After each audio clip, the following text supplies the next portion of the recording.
Ok, minha gente? Boa noite. Estamos começando mais uma vez o nosso programa Mortadela ou caviar, à esquerda. Sem Estereótipos. Apesar dos acontecimentos, Alexandre, muito duros, né? Mas nós mantemos aqui a convicção da luta e da determinação de que a informação e a reflexão é que vão mudar essa situação, né? Isso. E a gente tem muita notícia hoje, né, Alexandre? Tem muita notícia, um convidado muito especial também, né? Isso. Nós estamos recebendo Vanusa de Macedo, que é graduada em Pedagogia, com especialização em Educação do Campo e Geografia, e que representa uma das duas pessoas representantes do MST no Rio Grande do Norte. Muito boa noite, Vanusa. Boa noite, Alexandre. Boa noite, Antônio. E todos os espectadores da Mortadela e Caviar. Ou caviar. Ou caviar. Esse programa ele tira onda com essa coisa dos estereótipos e a gente convidou o MST exatamente para a gente romper essa barreira que o estereótipo, que o MST tem perante algumas pessoas. Mas vamos começar, Petrônio, pelas notícias de hoje para ver se a gente aproveita bem a entrevista com Vanusa. A primeira notícia é do bazar que... Na verdade, o Mortadela, o Caviar e a Resistência Potiguar estiveram no Fórum Social Mundial, onde o MST estava muito presente lá, não só o MST, o movimento social, e a gente juntou uma galera e precisa de fechar umas contas aí, né, Alexandre? Uhum. E a gente está chamando o bazar para rearticular as pessoas, mas só que esse bazar, nesse momento, ele vai ter dupla função, viu, Alexandre?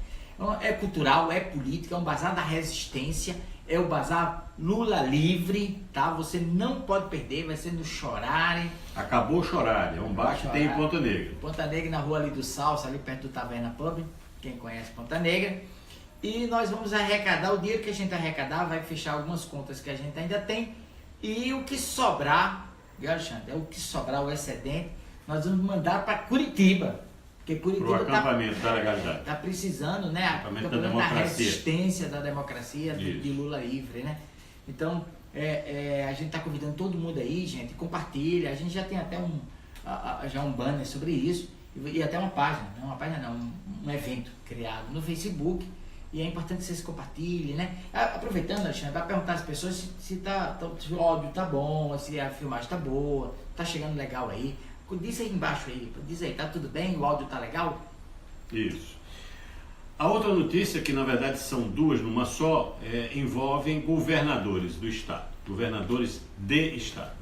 A primeira delas é que os governadores de São Paulo, o governador do Paraná e o governador de Goiás, todos do PSDB, se desincompatibilizaram para poder participar da próxima eleição.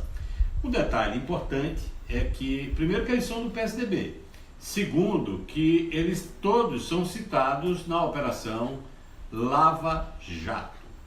E aí a grande pergunta é que as pessoas que apoiavam e apoiam a prisão de Lula diziam que as outras pessoas não eram chamadas para Lava Jato porque eles tinham fórum privilegiado. Eu estou apostando que daqui a mais ou menos 15 anos eles serão chamados. Essa é a minha aposta. A gente pode até fazer um bolão, né? E tem que lembrar o seguinte, alguns ex-governadores do PSDB, né, foram condenados em segunda instância, né, e não foram presos. Isso é interessante, como o Azeredo, né, ex-governador de Minas Gerais, cujo crime prescreve agora em setembro. Né? Faz 20 anos que está condenado. Não chega a estar 20 anos condenado, mas está em 20 anos o processo e, na verdade, essa fogueira Azeredo irá pular. Agora outros governadores tiveram outra atitude, né, Isso. Alexandre? Na verdade, 10 governadores. O governador do Acre, os governadores do Nordeste, com exceção da desonrosa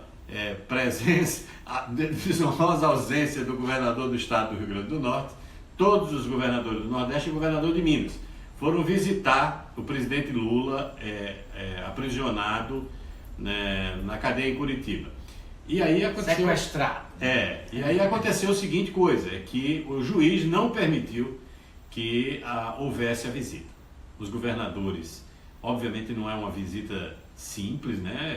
É preciso entender que são pessoas que representam uma parcela significativa da população, estiveram presentes lá no cárcere, mas não foi permitido pelo juiz que eles fizessem a visita. E o detalhe é que eles fizeram uma carta, todos eles, uma carta assinaram bonita, e dizendo que aqui de fora milhões de pessoas estão torcendo por ele, no caso... Denunciando a prisão ilegal. E denunciando essa atitude, porque na verdade não há por que negar a visita deles ao presidente Lula. É que na verdade eu acho que isso revela, sabe, Alexandre, é muito importante isso, essa cultura do ódio que é muito forte. Né? Então alguns fatos, essa coisa a própria cela, né, onde o presidente Lula, uma pessoa que transformou esse país, é uma cela que é praticamente uma solitária. É uma solitária, né? Quer dizer, praticamente sem contato com ninguém, é uma coisa mesmo, é uma coisa vingativa, vem da cultura do ódio, não poder assistir, contactar as pessoas, não poder, enfim, né, receber as visitas de pessoas tão importantes, né? E essa coisa durante o próprio deslocamento do presidente, o sequestro, né, do presidente, né, pela sua justiça ilegal, né, houve um fato muito grave, né? Muito grave, que eu acho que vale a pena a gente falar aqui, viu, Alexandre? Na verdade, os controladores de voo se comunicaram, isso está gravado, viu? E a FAB reconheceu que os áudios são verídicos. Os controladores de voo, se comunicando com o piloto do avião que transportava o presidente Lula, um deles chegou a dizer: abre a porta desse avião e joga esse lixo fora. Isso, em qualquer lugar do mundo, daria processo, porque é um funcionário público promovendo um crime, que a ameaça é crime, a um ex-presidente da República, que não é uma figura simplória, por mais que esteja vivendo essa situação vexatória. A FAB reconheceu que de fato aquilo está gravado e aquilo é real, mas não se pronunciou nem se vai haver inquérito administrativo e nem se essas pessoas receberão algum tipo de punição, o que é muito grave, tá certo? Tem que lembrar que o operador de voo tem que ser uma pessoa extremamente equilibrada, porque ele está lidando com vida de milhares de vidas, né? Ele vai estar controlando, então ele não pode ser tomado por nenhum sentimento de ódio, que o que está acontecendo com a Rede Globo agora, né? Você sabe que está retaliando um apresentador, né? Que fez um texto, gravou um vídeo favorável a Lula, gravou uma fala, um áudio, e o áudio faz menções a músicas, faz menções a poesias, e parece que está havendo retaliação. É o Chico Pinheiro, que você deve conhecer da banca do jornal, o primeiro jornal da manhã da Globo. Eu sei que o Vanilson está doido para falar um pouquinho, mas assim, a gente está falando de ódio, está falando das dificuldades, das sacanagens, mas teve muita coisa positiva, né? Na verdade, o povo reagiu, né? E o mundo reagiu, né, Alexandre? Isso, essa prisão injusta e ilegal. A gente vai apressar um pouquinho, porque tem 2 minutos para dar as notícias, mas são 2 notícias importantes. Primeiro, que a prisão de Lula repercutiu no mundo inteiro. Todos os jornais do mundo foram unânimes em dar aquilo como primeira notícia, a notícia mais importante do dia e da semana. E além do que, vários em editoriais se posicionaram dizendo que Lula está sendo condenado por uma injustiça. Preso político. Considerando Lula preso político. A presidente Dilma, inclusive, hoje está na Espanha denunciando essa situação e também irá aos Estados Unidos. E teve uma repercussão muito grande, viu? A fala da Dilma, né? Hoje quem não assistiu, assista, aí vai no Facebook, tem a fala dela.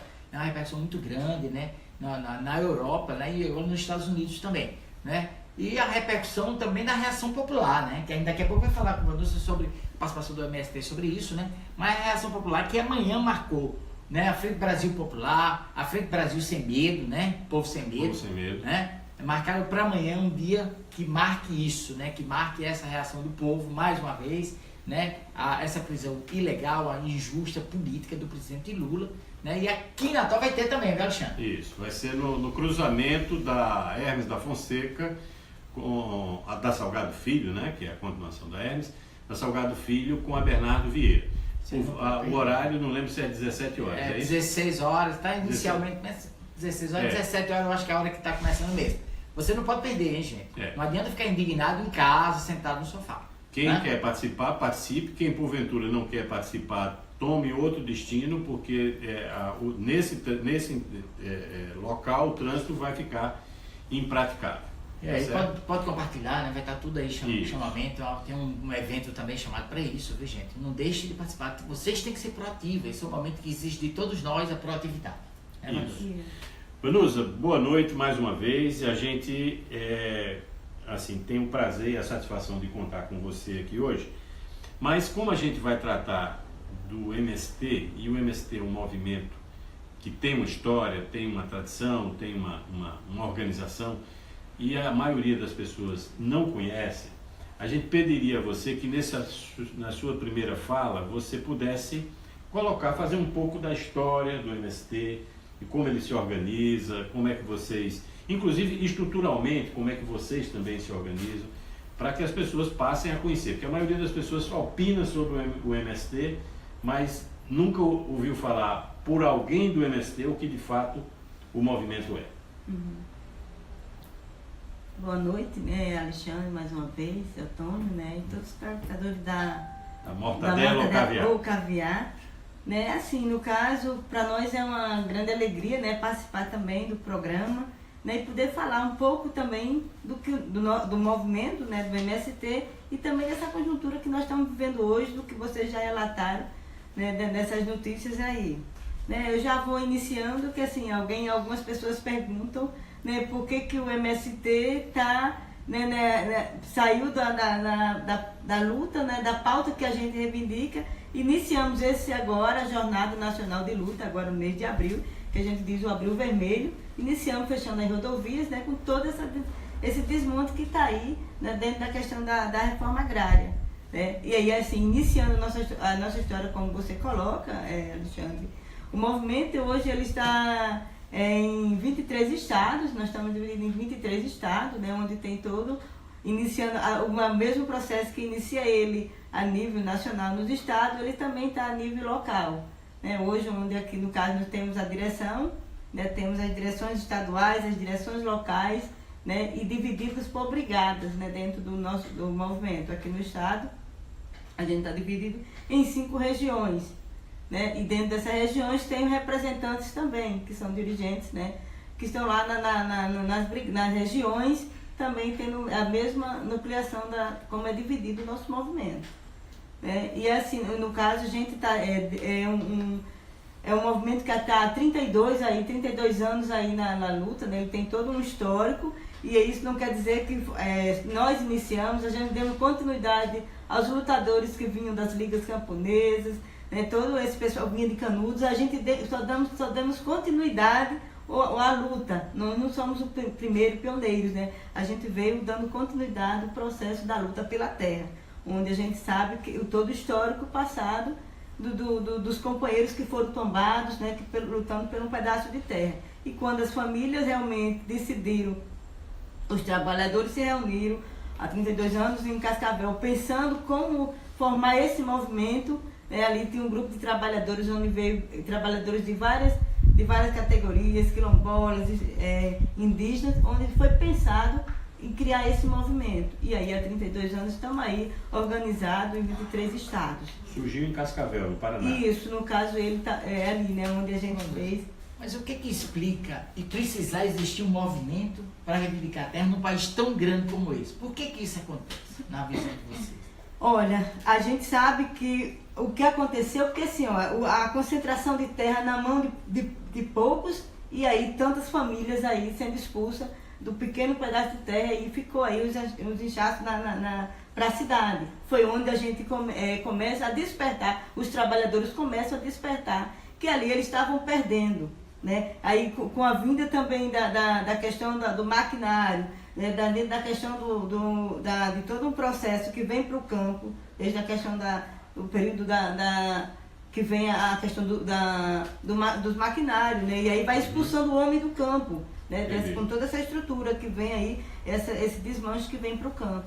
E aí o homem sentiu a necessidade do trabalhador, ele reivindicar por um pedaço de terra, onde ele tenha direito, porque muitas vezes ele só era usado como poceiro, explorava, enricava o empresário grande, e depois era expulso da sua terra. da sua própria terra, onde ele mesmo explorava. E aí despertou o trabalhador a conquistar seu pedaço de terra, onde ele tinha uma vida digna, com direito à casa, né, e tudo que ele tinha. E era um pedaço de terra onde ele ia tirar o seu sustento e o sustento da família. Que hoje a gente tem aí milhões de trabalhadores que conquistaram um pedaço de terra no Rio Grande do Norte e em todo o Brasil. Esse número é que cada dia mais a gente surge. E hoje a gente sente, por exemplo, que no caso mesmo, com tantos acampamentos, porque estão debaixo de lonas pretas, mas só sabe aquela família que precisa que está lá, e muitas vezes são questionados, para quê, né? E aí a sociedade só sabe denegrir.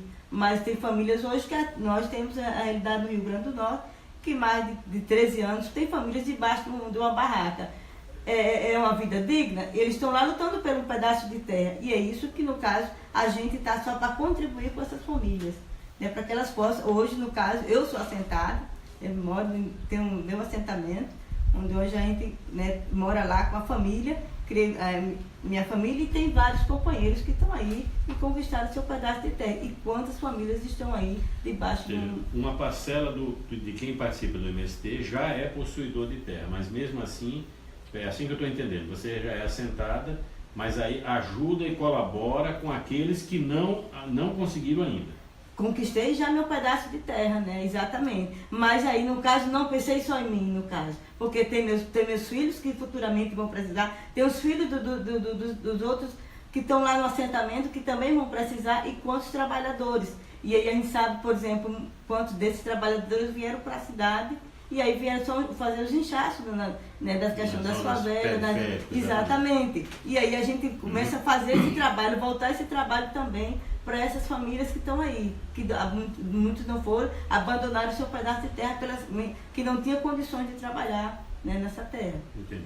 Isso é muito importante, Alexandre, porque na verdade muita gente confunde as coisas. Se você analisar bem, o movimento sem terra, o objetivo é muito simples, né? Que as pessoas tenham o seu pedaço de terra para trabalhar, só isso. Né? E muita gente confunde, né? Acha que isso é o cúmulo do socialismo ou do comunismo. Na verdade, é um esclarecimento importante para as pessoas que estão ouvindo a gente, lembrar que, na verdade, ter terra, ter o meio de produção, isso é coisa capitalista. Por mais que a organização seja cooperativa e tudo mais, mas a reforma agrária que aconteceu em todo o mundo, não tem um país no mundo que tenha sido desenvolvido sem passar pela reforma agrária. Japão passou, França passou, Estados Unidos passaram. E é importante porque, na verdade, você está criando novos pequenos empreendedores, novos pequenos proprietários que trabalham, claro, de forma cooperativa, essa coisa toda. Valeu a pena essa luta? Vale a pena? Se não tivesse existido o MST e essas organizações que lutam, que não é só o MST, por terra, o governo teria dado as terras, sim? Com certeza não, porque hoje a gente vê a realidade, né? A gente sabe que, por exemplo, hoje nós, quando eu coloco aqui no caso, o descaso pela reforma agrária está aí. Né? Quantas famílias há mais de 10 anos debaixo de uma barraca. Ele está preocupado em desapropriar? Não está. E nem está preocupado em fazer a reforma agrária. Né? E aí, por isso que, assim, no caso, quanto mais alguém diz assim, é importante, e eu digo que é importante. Hoje, no caso, aí a gente tem até um lema que diz, se o campo não planta, a cidade não janta. Porque é do campo que sai a alimentação para a cidade. Né? E se no caso, se a gente não tem o povo no campo para plantar, como é que vai chegar a alimentação na mesa de quem está na cidade? Mas o grande proprietário lá não planta também? Planta, mas com o quê? Hoje, no caso, a gente sabe a política que está hoje. Né, dentro da questão do agronegócio, a exploração. Planta para exportar. Planta para exportar. No caso, não está preocupado com o trabalhador. Ele, no caso, ele só quer saber do lucro. Né? E aí, no caso, essa é a proposta agora. No caso, o agronegócio vem, que aí agora ele também usa, que a gente está dizendo na questão da agroecologia, que aí a gente defende, né, com uma alimentação saudável, né, sem agrotóxico e organicamente. Mas o agronegócio, o empresário, ele não está preocupado no cuidado da vida. O que eu vou comer, está aí. Botar no mercado. Botar no mercado, em grande escala, né? E o pequeno não, ele trabalha pensando, primeiro eu vou comer e depois a gente vai produzir. E produzir com qualidade, né? Que a família ia aí, esse trabalho, toda essa questão da conscientização da família, do pequeno agricultor. Quando ele planta, ele pensa para ele, mas também ele pensa num bem comum que está lá sendo dividido para ele e para toda a sociedade. Veja só, eu acho que é interessante a gente fazer uma reflexão interessante agora, de outro que ela está falando, Porque muitas vezes a gente vê, como vai ser tão organizado, né? Então, a gente estava falando, o objetivo é terra para quem está precisando, está querendo. Agora, o MST se organizou. E essa organização, ele serve para quê? Além de conquistar terra. Por exemplo, como é que se organiza a luta? O que é que faz depois que consegue a terra? A importância, por exemplo, você é formada na educação numa parceria com a universidade, né? Então, o que é que vocês pensam mais para além de conseguir a terra? E complementando, assim, fale das experiências que sejam exitosas do movimento. Ou seja, uma informação que não sei se é verdadeira, de que o MST seria um dos maiores produtores de arroz orgânico do mundo. Eu vi isso no jornal. Então, talvez você possa ilustrar para a gente a experiência de educação que vocês têm interna. Olha, Alexandre, a gente, assim, olha, desde o primeiro momento, quando a gente entra para a terra, né, desde o início do processo do movimento, a gente viu, e aí algumas pessoas questionavam, mas o movimento luta por terra ou aí, como você disse, por educação, né? E aí levanta a bandeira da educação, porque a gente sabe que ali foi uma família, foi mulher, marido, criança, e aquele pessoal precisava também ter uma vida digna ali naquele espaço. Não era só pelo pedaço de terra que nós estamos lutando. Lutamos sim, para que aí, no caso, que ele tenha aquele pedaço de terra para mim trabalhar e explorar. Mas a gente tem uma família, e aquela família ela precisava também. E a bandeira da educação ela foi levantada desde o infantil, que, por exemplo, nos acampamentos hoje, por isso que quando na nossa reivindicação, uma das coisas que a gente coloca, está lá. E aí muitas vezes alguém, mas isso é educação, mas um dos primeiros pontos está lá, tá a conquista pela terra, mas também a bandeira da educação se levanta, porque lá tem criança, tem jovem, tem adultos que não foram, que aí também passaram naquele processo também, né, que não tiveram o direito de estudar, e aí a gente está na nossa pauta a questão da educação, e ela surge desde o primeiro momento, quando a gente pensou entrar na terra há 32 anos atrás, a educação. E aí, através dessas conquistas, por exemplo, hoje nós começamos com a educação infantil, os primeiros anos, no caso, os anos iniciais, conquistamos algumas turmas de alfabetização, só que a gente achou que não parava só na alfabetização e nos anos iniciais. Nós tínhamos nossos jovens que também estavam terminando o ensino médio, eles precisavam também seguir. E aí a gente colocou na nossa pauta que a gente ia muito mais além de que só alfabetizar, a gente também queria escolarizar. E aí por isso que nós conquistamos, junto com, no caso, a conquista do Pronera para nós, enquanto classe trabalhadora, foi muito importante na nossa pauta. Porque aí hoje a gente tem dentro do nosso movimento turmas, por exemplo, eu sou filha dentro do fruto desse aí que eu passei, fiz a minha pedagogia em conquista da luta pelos trabalhadores, pelo Pronera, fiz meu curso de especialização em educação do campo e fiz minha especialização em geografia, tudo conquista da luta dos trabalhadores. E aí está na pauta. E não só eu, hoje nós temos turma de direito conquistada pelos trabalhadores, onde no caso a gente vai formar advogados com perfil pensando na classe trabalhadora, defendendo... Tomara que virem juízes. E é essa a nossa luta, que futuramente nós vamos construir uma turma aí para que realmente a gente tenha o nosso juiz que possa ter um olhar, né, pensando na classe trabalhadora, defender a classe trabalhadora.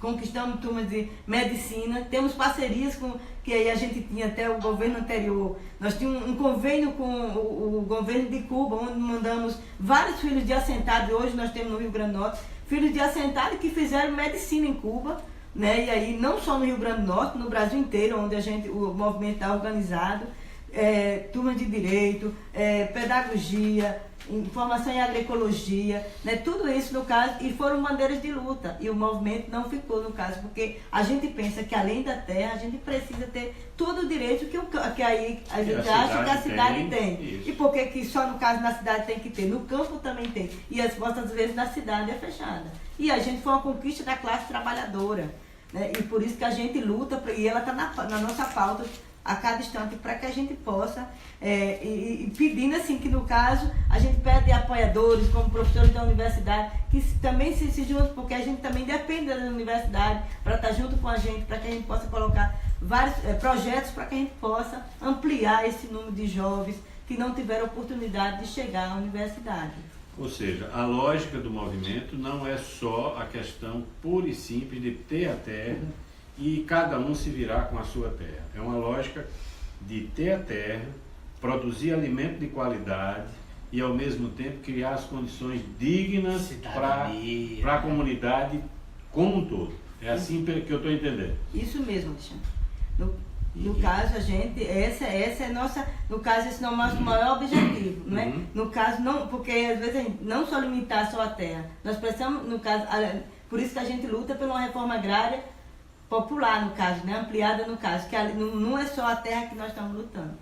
Né? Naquele espaço onde a gente possa ter, desde o caso, por exemplo, desde o atendimento, saúde, habitação, educação, com todo o espaço que tem, que na cidade tem, o campo também precisa chegar. Não com sobras de que diz, não, a sobra da cidade tem que ir para o campo. Nós temos que dar um basta nessas questões. A questão das nossas escolas, nós tivemos a conquista aí, no caso, para nós, no caso, né? O Rio Grande do Norte ainda está muito ainda, né, nos pequenos ainda do caso, mas nós temos estado como, por exemplo, as experiências hitosas, né, você falou da questão da produção do arroz, que é lá no Rio Grande do Sul, realmente, agora em março foi comemorado mais um ano, né, de conquista, mais de 22 mil toneladas de arroz foi colhida, no caso, com trabalhadores, vários assentamentos famílias trabalham, foi contemplada mais de 600 famílias que vivem nessa produção, né, e é orgânico. Né? E isso a gente é uma grande conquista para nós, algumas conquistas de escolas do campo e no campo. Hoje a gente tem experiências em estados que tem aí, foi conquistado no governo, né, no governo anterior, do governo Lula, que a gente conquistou o maior número de escolas que está no campo e do campo, porque aí tem a diferença que muitas vezes a gente escuta que a escola está no campo, mas ela não está no processo que a gente diz, dentro dessa toda essa concepção de educação do campo.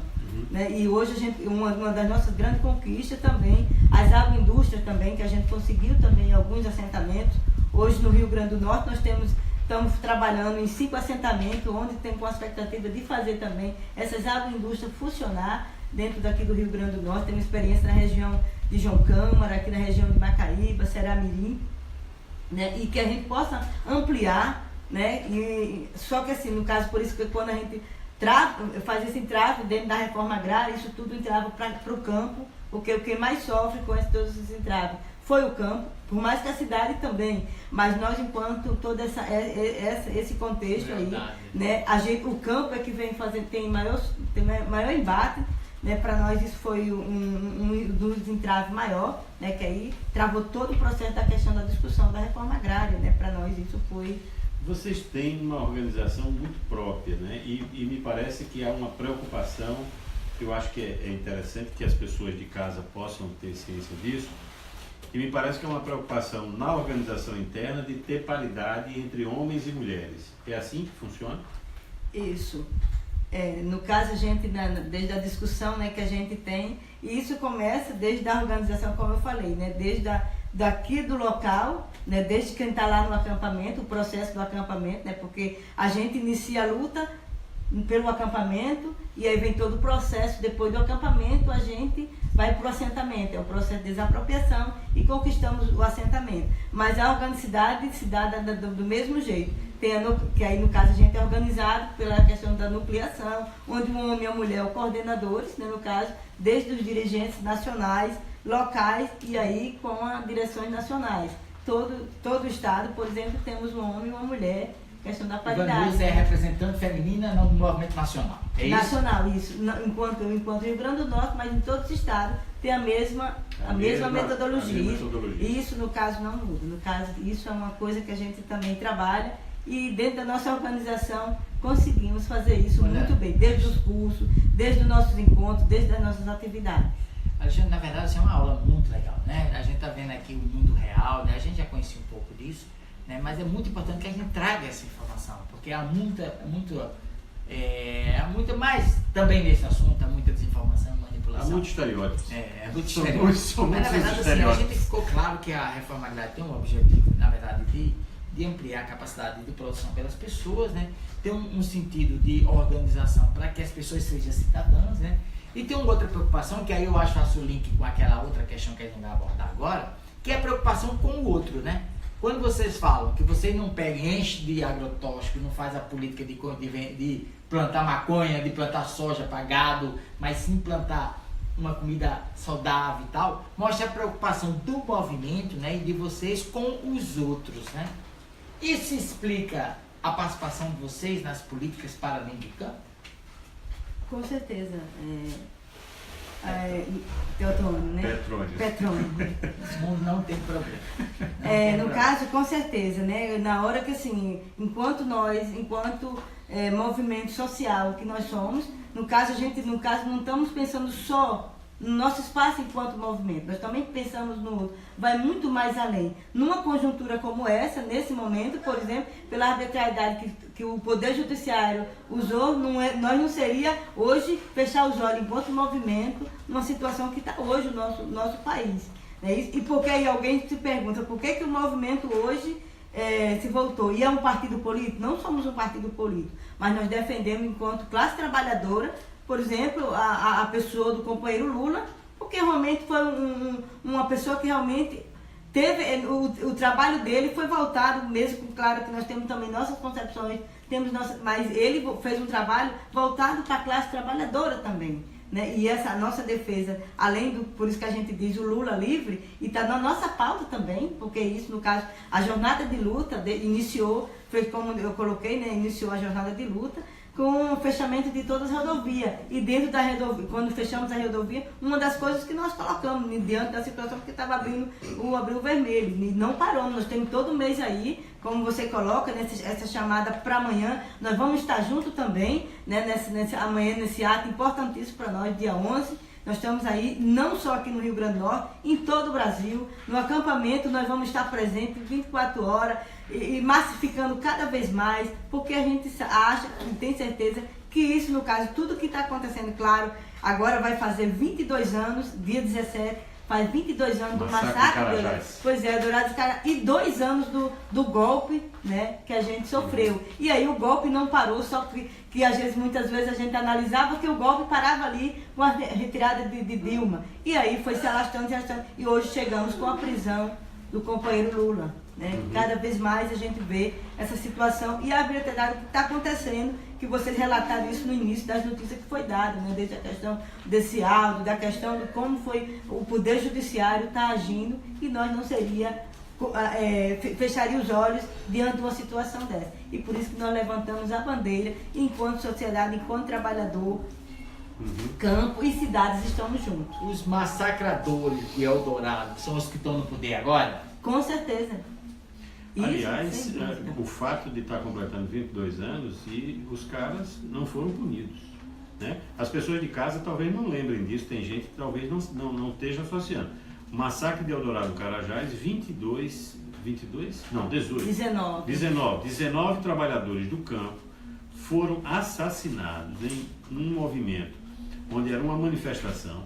A polícia militar do Pará, no caso, saiu perseguindo essas pessoas. Algumas foram justiciadas com tiro quase a queima-roupa, e isso foi um escândalo na época, foi no governo de Fernando Henrique Cardoso, um escândalo internacional que, lamentavelmente, o andamento disso, do ponto de vista judicial, ainda não está concluído. Como, aliás, qualquer massacre que ocorre. O movimento Sem Terra é acusado muitas vezes, principalmente por políticos conservadores, Vanusa, de ser um movimento violento. E aí eu acho que é importante a gente colocar aqui e fazer essa pergunta a você, porque são trabalhadores rurais, muitos deles que fazem parte do movimento Sem Terra, que são assassinados. Como é que contradição é essa que a sociedade é envolvida, né? De chamar o movimento Sem Terra de violento, quando na verdade são as pessoas do movimento Sem Terra ou de outros movimentos pela terra que são assassinados, né? A gente não ouve falar de latifundiários sendo assassinados, ou, né? policiais sendo assassinados pelo movimento Sem Terra. Na verdade, o movimento se afirma quando faz as manifestações e tal. Mas você não acredita, né, que isso é uma contradição? Com certeza, Alexandre. Olha, assim, no caso, hoje, nesse momento, nós estamos vivendo um momento de criminalização dos movimentos sociais, né? O pior momento onde, no caso, as nossas lideranças, né, muitos deles no caso, foram tombados, no caso, perdemos agora recente o companheiro Márcio da Bahia, né? Eu trago o Márcio, mas vários outros, no caso. Acho que quem mais perde gente na luta exatamente. É os movimentos, no caso a gente sabe quantos trabalhadores foram tombados, no caso hoje vai fazer 22 anos do Eldorado, e como você disse, não foi julgado, e aí no caso está por isso mesmo, e quantos outros companheiros nossos que foi. Cada dia mais a gente, quando abre as redes sociais, a gente vê um número alarmante de trabalhadores que foram tombados, lideranças que foram tomadas, e no caso ficam impune. E aí depois a sociedade, a mídia coloca que somos nós, né, os baderneiros, os bandidos, que passa essa imagem para nós, enquanto quem mais está sofrendo é quem está no campo.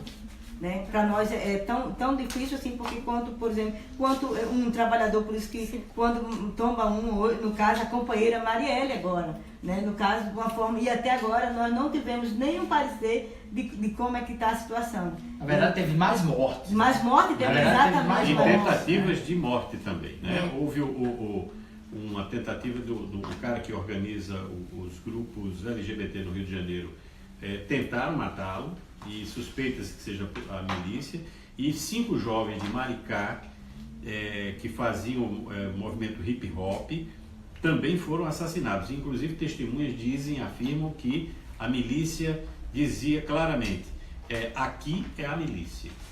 Hoje foi preso um soldado, acusado de um desses crimes. Mataram um assessor do vereador, né, que era estratégico no depoimento sobre isso, né? Mas assim, a gente queria saber um pouquinho, a gente está se aproximando, esse tema ele é fantástico, é muito gratificante para nós, né? Espero que as pessoas agora se aprofundem mais, reflitam mais sobre o que é esse conheçam, porque é de sua importância, né? Lembrando que a luta pela reforma agrária, já falei aqui, passou por todos os países envolvidos do mundo, passaram por uma luta da reforma agrária e a instalação da reforma agrária. É aí onde você distribui terra, que faz com que as pessoas produzirem emprego, alimento. comida até porque saudável. quem produz é exatamente os pequenos e os médios, né, as famílias, os assentados, é quem produz alimento nesse país para a gente consumir. Os latifundiários que batem esses recordes, na verdade não é exatamente para a gente, né, para a gente consumir, e quando vem consumir, cheio de agrotóxico, um conjunto de coisas. Mas assim, é a tua experiência pessoal, porque você hoje tem sua terra, né? É muito difícil ser sem terra? Que luta maluca é essa? Como é que é isso? Assim, é difícil no caso acho que o processo mais, como a gente diz, quando a gente se desafia a ir para debaixo de uma barraca, para nós no caso, né? Quando você diz, olha, vamos pegar todas as nossas coisas, as poucas coisas que tem, e vamos debaixo de uma barraca quando chega, fazer todo o trabalho de base, né? Que no caso, né, a militância sai para fazer o convite, e aquela família na hora, porque assim, e alguém critica, né, no caso, porque eles não querem terra, querem para isso e isso. Uma família, quando ela se desafia a sair do pequeno espaço, muitas vezes vive de aluguel, às vezes saindo despejado daquela casa onde ele está, e no caso muitas vezes não tem para onde ir, né, está num aglomerado de muita gente numa casa, ele tem um espaço de ter a oportunidade de ir para... E aí dizer assim, ele ficar debaixo de uma barraca, será que era bom para ele? Não é, no caso, né? Mas assim, difícil, mas é muito gratificante. Hoje, para mim, no caso, a minha maior conquista foi ter meu pedaço de terra, né? Hoje, onde está meu filho crescendo, minha filha cresceu, meu filho aí está crescendo, com educação, no caso, vendo, no caso, os lados, e aí explicando para ele. O meu filho de 3 anos, ele me questionava sábado, né, naquela emoção, aquela coisa toda, e ele perguntava, porque no caso vem e dizia, mãe, por que o Lula foi preso, né? E aí assim, e a gente traz esse retrato, por exemplo, do jeito, e eu falei para ele mesmo, ele dizia, do jeito que o Lula foi preso hoje, pode ser, qualquer momento você pode chegar a notícia para sua irmã, que o Lula, que Vanusa também foi presa, mas no caso foi presa, mas consciente do que eu estou sendo presa.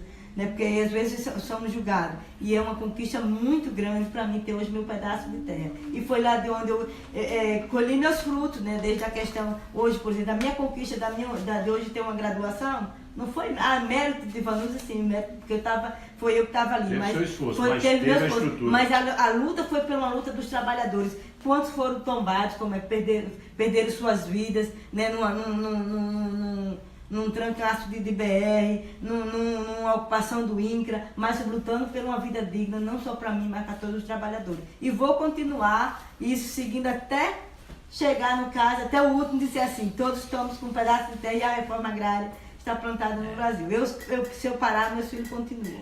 O programa está terminando, viu, Alexandre? Mas eu só queria fazer um comentário bem rápido, sabe, Alexandre, que é o seguinte, eu acho que as pessoas, quando verem esses acampamentos, eles têm que fazer a seguinte reflexão. Se essas pessoas não estivessem aí, elas estariam aonde?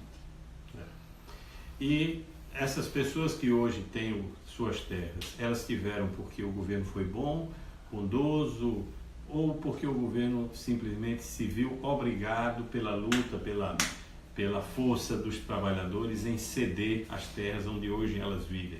Essa é uma outra reflexão. É o benefício reflexão. de todos nós, viu, gente? De todos nós. Tem que lembrar disso. Mas, Vanusa, infelizmente nosso tempo acabou. A gente vai dar só uma última notícia e vai fazer uma pergunta que é importante para fechar o programa.